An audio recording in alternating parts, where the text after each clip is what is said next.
随着果敢老街战后新的街道规划启动，果敢前主席白所成2年之前出资建成的高塔，由于违规建设，影响交通也被推倒了。只是可惜挖机师傅由于操作不当也受了轻伤。眼见他起高楼，眼见他楼塌了，一座塔的命运就如同白所成大起大落的人生。白所成也算老江湖了，想当初面对同盟军的进攻，仗着有缅军方撑腰，还能面不改色地向同盟军喊话。然而他根本没搞清楚，他这次得罪的是怎样的对手。他这些年为了利益，在果敢纵容电诈残害同胞，早已是天怒人怨。他太高估自己实力，又太低估大国打击电诈决心了。当闵昂莱迫于中方压力，把他五花大绑遣送中方时，他才真正认清现实。而就在近期，电诈头目白所成在狱中供出了多名缅军方电诈帮凶，其中还包括缅军军事委员会重要领导人、国防部副防长昂林吞。而昂林吞可以说是闵昂莱的心腹。2021年闵昂莱政变上台后，他出任国家领导委员会秘书长，地位仅次于主席闵昂莱和副主席梭温，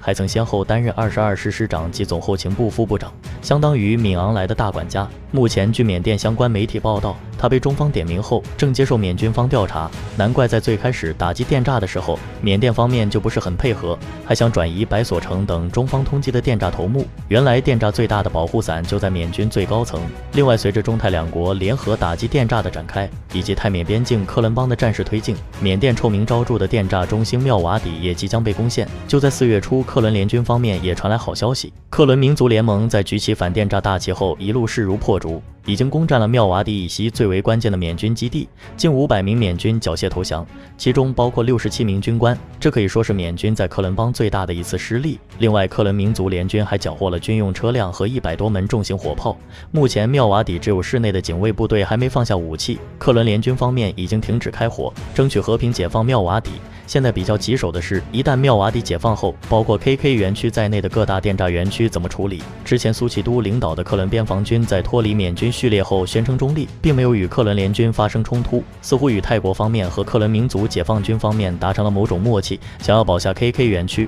而且近期又爆出克伦民族解放军的前领导人与电诈园区有牵连。而隶属下野的团结政府的克伦邦人民保卫军方面态度还是比较坚决，表示要肃清所有诈骗园区。当然，不论是哪方势力，要想赢得国际社会认可，就必须与电诈集团划清界限。缅甸也必须改变以毒养军，以电诈养军的态势才能有进一步发展。